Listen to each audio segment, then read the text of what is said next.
Hello everybody, you have tuned in to Eric Jose on Making a Murderer on YouTube. I cover virtually any aspect of making a murderer. I go over the evidence, the documents, the photos. So if you like, stay tuned, and in the future I'll have many more videos besides the one you're about to see. Holy crap, it's an amicus tsunami. Alrighty folks, so as some of you may know, quite a few amicus briefs dropped today. Were filed with the Supreme Court in favor of Brendan Dassey.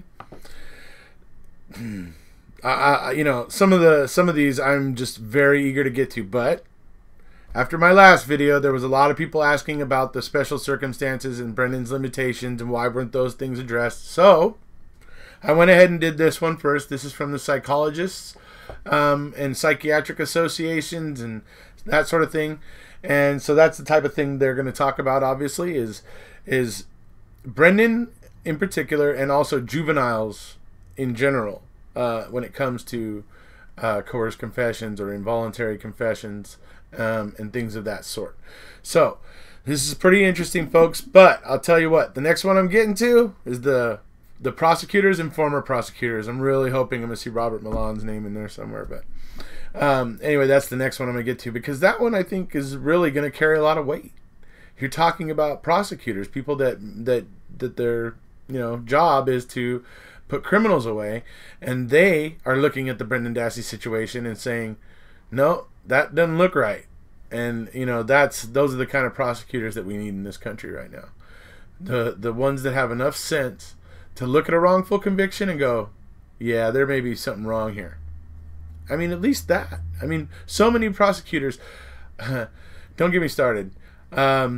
Just don't even get me started, dude. There's so many prosecutors out there where the wrongfully convicted person is so obviously innocent, and more evidence continues to emerge through time, and the district attorney or whatever will still maintain that person is guilty, even though it's becoming pretty darn obvious that they're innocent.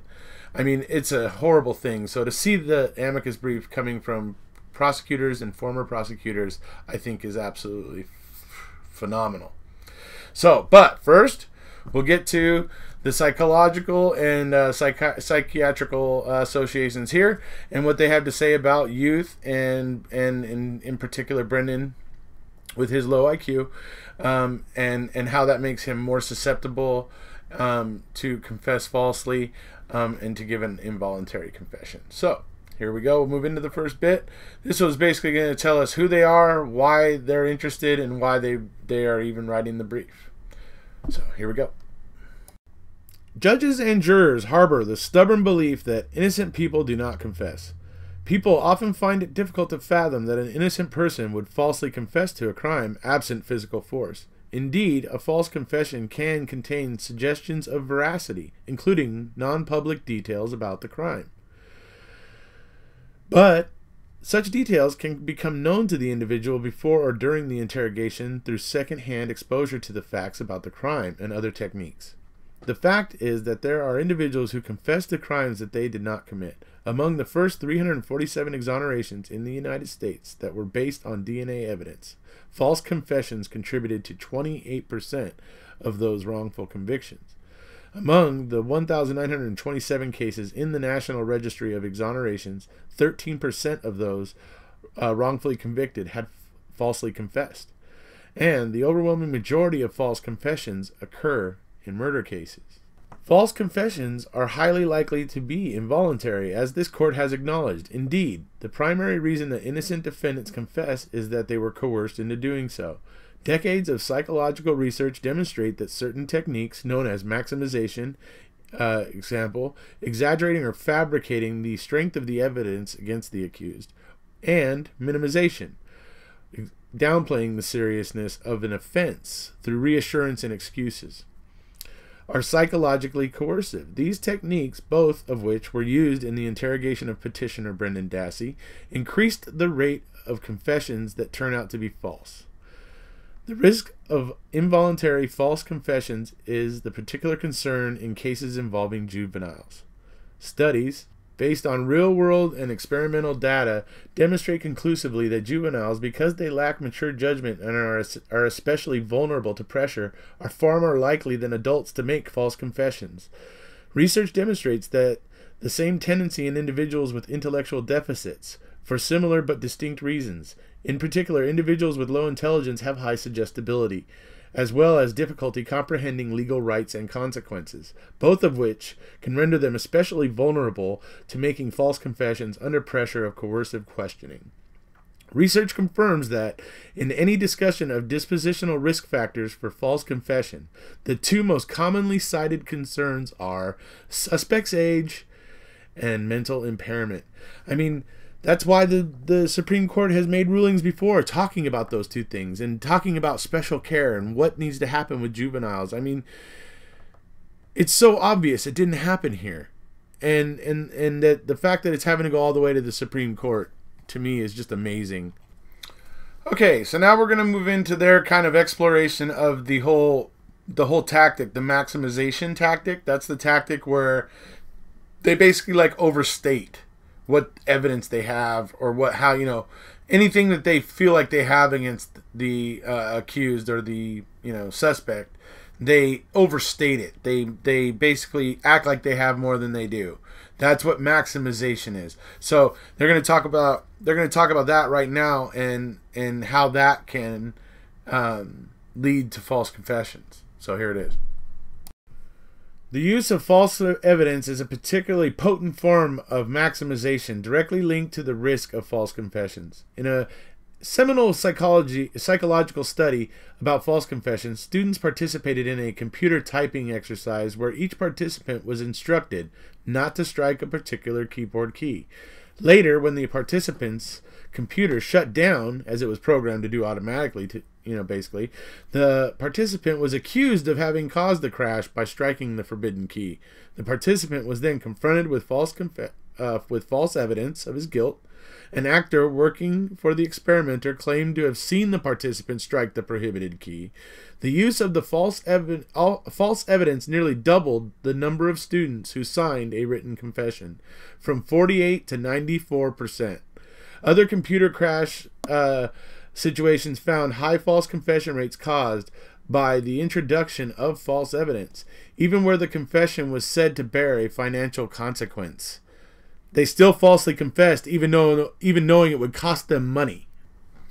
Well, I say the fact that they still got high false confession rates on the computer crash exam, even when the people knew, well, or at least they were told that it was going to cost them money, they still falsely confessed. I mean, see, the other thing, I mean, that's the thing I was looking at here, is that, what was at stake? Okay, they just signed a piece of paper, whatever. But that one there, where they talk about doing the test, and where there was actually talk about there being a financial, charge that if you break the computer or whatever. So if that was the case, and people still falsely confess, knowing that they might have to pony up some cash, yeah, that's interesting. I mean, that's enough motivation for people to want to, dig in and fight something and deny, because they don't want to pay. And yet they still got a high rate of people that confess falsely to it. So that's fascinating, really. Very interesting. Results of research studies are consistent with these real-world findings. One study applying the computer crash paradigm found that false confession rates varied significantly based on age. When presented with false evidence, 78% of 12 and 13-year-olds and 72% of 15 and 16-year-olds confessed in writing that they had hit the Alt key and had caused the computer to crash, when they had not, in fact, done so. But that dropped to 59% for young adults aged 18 to 24. Nearly two-thirds of the 12 and 13-year-olds and nearly one-half of the 15 and 16-year-olds simply picked up the pen and signed without saying a word. That, I think, shows how pliable young people are. So, we know that just a juvenile on their own, right, is susceptible to the pressures of investigators and coercive questioning.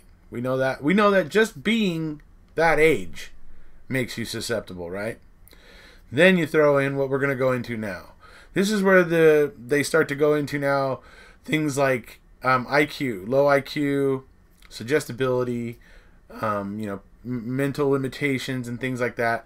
And so we're going to move into that now, and you can see what they have to say in that respect. But in my mind, when you think about it, that when clearly just being that age makes you susceptible, it can only be worse when you have some kind of mental limitations and you have some learning disabilities and stuff like that. It makes you less competent, which is one thing you definitely need to be when you're being grilled by interrogators. You need to have some confidence, and so you stay in there and hold your ground and don't let them bend you to their will, right? So I mean, that there was so many factors that were working against Brendan to begin with when it comes to this interrogation. But so anyways, we're going to move into now the factors like low IQ and special circumstances and stuff like that. So here we go. The above cost-benefit decision-making principles apply to all interrogation subjects, regardless of age. But the impulsive tendency to accept heavy costs, example, prison time, in return for paltry rewards, example, ending the interview, is especially evident in juvenile populations. The authors of a seminal false confession study observed that one of the most common reasons for confessing, cited by teenage confessors, is the belief that by confessing they would be able to go home. Petitioner is a classic illustration of this phenomenon. After providing the interrogators with inculpatory statements, Petitioner asked about returning to his 6th period at school because he was concerned about a class assignment. Research in psychology shows that individuals with low intelligence, like Petitioner, are prone to falsely confess for 2 main reasons. First, due to the cognitive deficits of individuals with low intelligence, such individuals struggle and often fail to comprehend legal rights and consequences. For example, after watching a fictional interrogation video, 38% of participants with low IQs ranging from 60 to 75 thought the suspect would be allowed to go home to await trial, compared to 5% of those with average intelligence. Only 52% of low IQ participants thought that the suspect should obtain legal advice if innocent, compared to 90% in the average intelligence group. The connection between low intelligence and low comprehension of legal rights is well documented among juveniles. Numerous studies have demonstrated that both age and intelligence are associated with adolescents' understanding of the Miranda warning. One study that evaluated more than 900 juveniles across the United States found that juveniles of below average intelligence are more likely than juveniles of average intelligence to have diminished understandings of legal rights. Second, individuals with low intelligence are more likely to false confess because they tend to be more suggestible in the face of leading questions. There is a significantly negative relationship between interrogative suggestibility and intellectual functioning, such that subjects with IQs well below average tend to be markedly more suggestible. That tendency has been linked to false confessions. In a study of 3 groups, alleged false confessors, alleged true confessors, and resistors being ones who never confessed, alleged false confessors had the lowest IQs and the highest suggestibility scores. This wealth of psychological research demonstrates the higher risk of false confessions from persons with limited intellectual capability, and it is consistent with this court's repeated observation of the low intelligence of an accused when invalidating confession as involuntary. So, there we have it. We've now heard from the psychologists and psychiatrists that are, basically they're, have an interest in what's going on in the criminal justice system because they work with it. So we get this amicus brief from them, and we have several others, or a few others, obviously, that some of you may know, that have come in, and I'll be getting to those. Obviously, I'm going to the prosecutors, current and former prosecutors next. That's the one I want to read next. So I'm sorry if somebody else out there was hoping that I'd move to another one next, but I really want to read that one now.